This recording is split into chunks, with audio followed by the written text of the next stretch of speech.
Hola, ¿qué tal? En este vídeo vamos a ver cómo podemos comprobar la conexión de red de nuestro teléfono, desde nuestro teléfono Xiaomi. Esto que vamos a hacer es comprobar lo que es la conexión de red. No es un test de velocidad, por lo tanto. Así que vamos directamente a ajustes y después nos vamos aquí a la zona de la Wi-Fi. Una vez que estamos aquí, veremos que tenemos un apartado donde pone ajustes adicionales. Y aquí haremos un clic donde pone comprobar la red. Si leemos un poco esta descripción, dice que es probar la conexión para detectar fallos de la red. Por lo tanto, aquí haremos un clic y veremos que te aparece esta opción.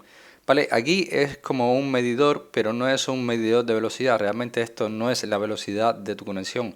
Simplemente es un medidor que te permite también a su vez comprobar lo que es la calidad de la red y también el uso de datos que está haciendo cualquiera de las aplicaciones ahora mismo en estos momentos, ¿vale?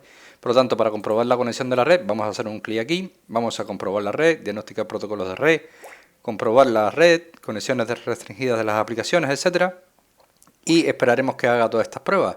Una vez que termine de realizar todas estas pruebas, nos dirá si él ha detectado que hay un problema o nos indica que la conexión a internet es correcta. Por lo tanto, de esta manera es como podemos comprobar la conexión de red Wi-Fi desde nuestro teléfono Xiaomi.